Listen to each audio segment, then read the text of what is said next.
Halo semuanya, welcome to my YouTube channel.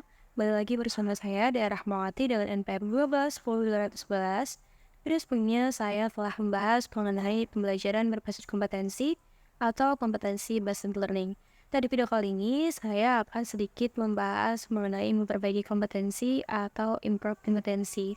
Sebelum video ini dimulai, jangan lupa untuk like, comment, and subscribe. And now, let's moving to this video.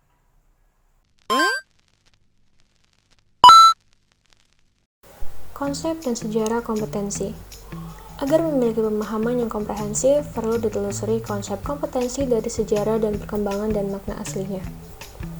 Terkait dengan itu, ada banyak pengertian atau definisi tentang kompetensi dari berbagai ahli. Di antaranya, yang pertama Lily Spencer dan Signe Spencer tahun 1993. Mengemukakan bahwa kompetensi merupakan karakteristik dasar perilaku individu yang berhubungan dengan kriteria acuan efektif dan atau kinerja unggul di dalam pekerjaan atau situasi. Yang kedua, Michael Armstrong tahun 1994. Kompetensi adalah apa yang orang bawa pada suatu pekerjaan dalam bentuk tipe dan tingkat perilaku yang berbeda. Yang ketiga, praktisi MSDM. Kompetensi adalah deskripsi dari karakteristik seseorang. Yang keempat, Margaret Dale tahun 2003. Kompetensi menggambarkan dasar pengetahuan dan standar kinerja yang dipersyaratkan agar berhasil menyelesaikan pekerjaan atau memegang suatu jabatan. Yang kelima, Nancy Vicky dalam Margaret Dale tahun 2003. Kompetensi merupakan kemampuan untuk menjalankan aktivitas dalam pekerjaan. Yang keenam, Training Agency tahun 1988. Kompetensi adalah kemampuan untuk menjalankan aktivitas dalam pekerjaan atau fungsi sesuai dengan standar kerja yang diharapkan. Yang ketujuh, MC Quinlan tahun 1993. Kompetensi adalah karakteristik dasar personal yang menjadi faktor penentu sukses tidaknya seseorang dalam mengerjakan suatu pekerjaan atau situasi. Dan yang kedelapan, yaitu SK Kepala BKN tahun 2003. Kompetensi adalah kemampuan dan karakteristik yang dimiliki seorang pegawai negeri sipil yang berupa pengetahuan, keterampilan, dan sikap perilaku yang diperlukan dalam tugas jabatannya, sehingga PNS tersebut dapat melakukan tugasnya secara profesional, efektif, dan efisien. Selanjutnya yaitu komponen kompetensi. Spencer tahun 2007 mengemukakan bahwa kompetensi terdiri dari 5 tipe karakteristik. Yang pertama yaitu motif. Motif merupakan sesuatu yang secara konsisten menjadi dorongan, dipikirkan atau diinginkan oleh seorang yang menyebabkan munculnya suatu tindakan. Motif menggerakkan, mengarahkan, dan menyeleksi perilaku terhadap tujuan atau kegiatan tertentu. Yang kedua, karakter atau trait dan unsur bawaan. Trait merupakan karakteristik fisik dan respon konsisten terhadap berbagai situasi atau informasi. Karakter dan bawaan seseorang dapat mempengaruhi prestasi di tempat kerja. Karakter dan unsur bawaan ini dapat berupa bawaan fisik, postur atletis, penglihatan yang baik, maupun bawaan sifat yang lebih kompleks yang dimiliki seorang seperti karakter atau trait. Kemampuan mengandalkan emosi, perhatian terhadap hal yang sangat detail, dan sebagainya. Yang ketiga yaitu konsep diri atau self-concept.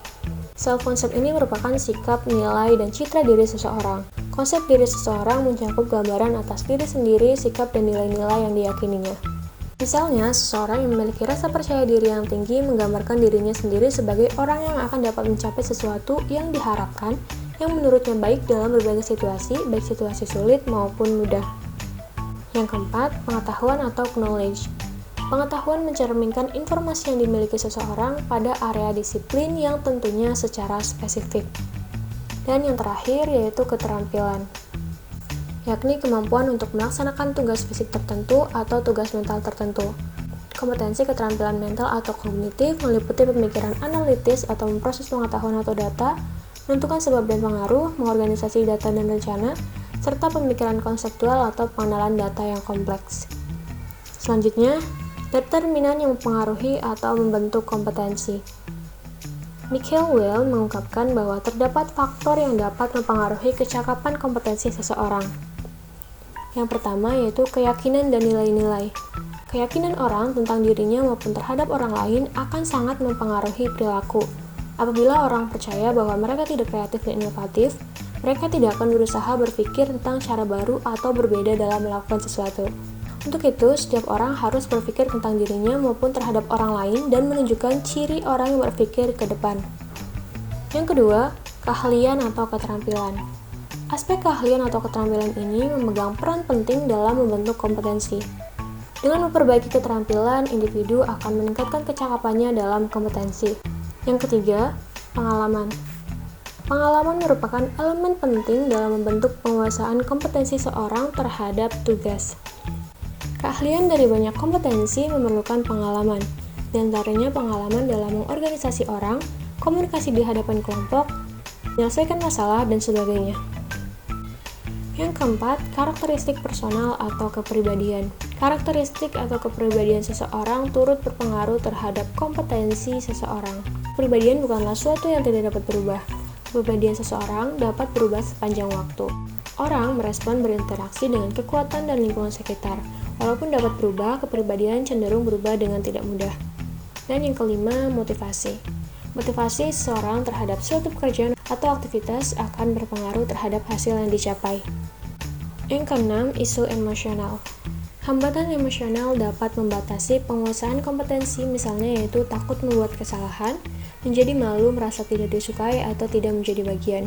Semuanya cenderung membatasi motivasi dan inisiatif. Yang ketujuh, kemampuan intelektual. Kapasitas intelektual seseorang akan berpengaruh terhadap penguasaan kompetensi.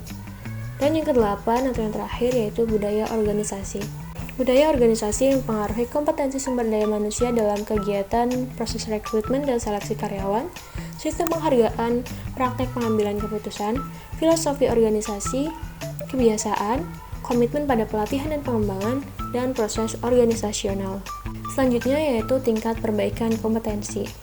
Perbaikan kompetensi itu sendiri terdiri dari 3 tingkatan, yaitu mudah diperbaiki, agak sulit diperbaiki, dan yang terakhir itu sulit diperbaiki. Selanjutnya yaitu metode penilaian kompetensi. Ada beberapa alternatif untuk desain kompetensi, yaitu yang pertama, desain studi terbaik atau klasik dengan menggunakan sampel. Kedua, desain studi pendek dengan panel ahli. Yang ketiga, studi terhadap pemegang jabatan dan pekerjaan di masa depan. Sekian yang dapat saya sampaikan. Semoga video ini dapat bermanfaat untuk kita semua. And see you on the next video.